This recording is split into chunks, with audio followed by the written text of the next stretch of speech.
Okay, let's look at some witches. In this setting, there is a high cost to witchcraft. Toying with dark arts that are not meant for humans takes its toll on the body. It's highly destructive. My original plan was just to draw the Wicked Witch of the West. Then inspiration struck and I had an idea for Glinda as well. So as usual, I started with the sketch phase. One of the things that's particularly fun about redesigning characters in this setting is that there are elements and themes that tie in really well. I wanted the flying monkeys to play into this in a big way, and so I looked up prehistoric baboons and found essentially just very big baboons. In this case, one of her flying monkeys is critical to her transportation, literally carrying her around. Without them, she would be utterly immobile. The creature has had pterosaur wings grafted on. As with many of Oz's experiments, these are really more for display, and they may give it the ability to glide like a flying squirrel. Of course, this isn't just prehistoric baboon. Trusting a wild animal with complex tasks like this would be unwise. Its brain has been replaced by that of a former servant. This version of the Wicked Witch was the Wizard of Oz's personal witch. Her centuries of service have taken a drastic toll on her. Her body has been destroyed by the dark arts, but Oz plied his craft on her as well, unnaturally lengthening her life, if you want to call it that. She has been preserved. She no longer has need of limbs. As her organs weakened, Oz removed her limbs so that they could focus on what was most critical. The Wicked Witch is suspended in mysterious green fluid, a special concoction of the wizards. The orb was one of those happy accidents. Originally, I was just designing it to be a preservation vessel, but it overlaps nicely with the Wicked Witch's crystal ball, so now she's very dependent on it. The witch has been so desiccated, I imagine her skin being almost carbonized, looking more like graphite than skin. Her nose has been mummified, but to get that classic witch's pointy nose, I thought instead she would have tubes inserted into it. In lieu of the iconic pointy hat, I decided to go for long, pointy hair. She has the point, but not the brim. The Wicked Witch served her master well, but eventually she outlived her usefulness. The amount of upkeep required, along with her diminished abilities, meant that she was cast out and now seeks his destruction. So here we have the Wicked Witch of the West, another living embodiment of the consequences of dabbling in the dark arts, suspended in a concoction of life-preserving fluids, carried around by a former servant now in the body of a flying baboon.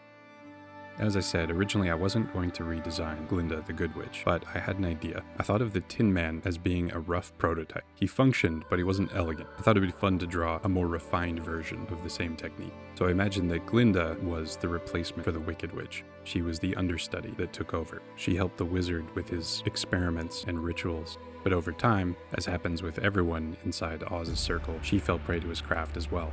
To ensure she lived longer than the Wicked Witch of the West, I imagined her being infused with serpent genes, but of course that only goes so far. Over time, more and more of her fell prey to black magic, and so more and more of her was replaced. Her artificial body is more refined, uses more sophisticated techniques than the Tin Man, but I still wanted to preserve the idea that the critical organs, as well as the battery that replaces the heart, are still visible. So while her limbs are still made from polished copper, her torso is glass, revealing the inner workings. All that remains is her head, a few critical organs, and an arm that is likely soon to be replaced. Working with a treacherous creature like Oz, betrayal is inevitable. Glinda turned on her master as well. But whereas the Wicked Witch sought only destruction, Glinda sought allies in Dorothy and her crew. From a material perspective, it took a lot of balancing to find a spot I was happy with when it came to the copper, the transparency of the glass, the transparency of her cape, but I like how they turned out. Finally, her wand is charged from the same electricity that powers her heart. And so here we have Glinda the Good Witch and the Wicked Witch of the West, two of Oz's personal witches that have both turned against him. And of course, I had to put the whole cast together so far. Next week will be our last stop, Oz himself.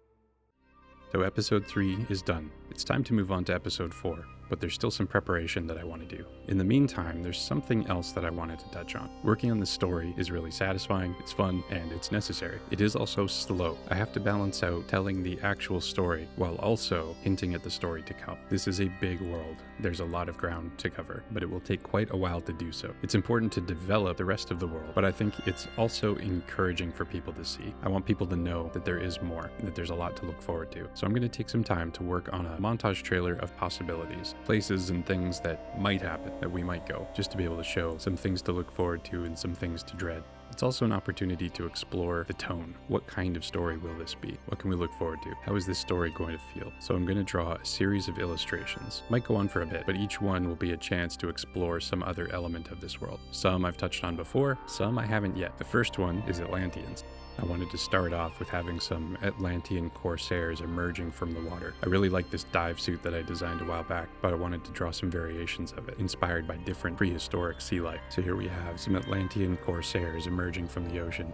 This image is another take on one of my favorites from the series so far, an establishing shot from the electricity video. I wanted to show off one of the more advanced civilizations in this world. Pyramids in the background generate electricity and send it through the ground where it illuminates giant light bulbs pressed into the sand. You know that feeling when you start a new project or a new idea? You think it's going to be pretty easy, or at least reasonable, and then you find yourself standing at the bottom of the hill looking up, wondering, why did I think this was manageable? This was definitely how this image started. I thought it would be relatively easy. I built a rough 3D mock-up for the city in the distance, but the level of complexity hit me partway through. But then you remember, I want this image. I want it to be done. And so you just put one foot in front of the other, and step by step, it actually comes together. Because really the alternative is just not making it, and then you don't have it, and you wish you did. That's kind of a microcosm of this project.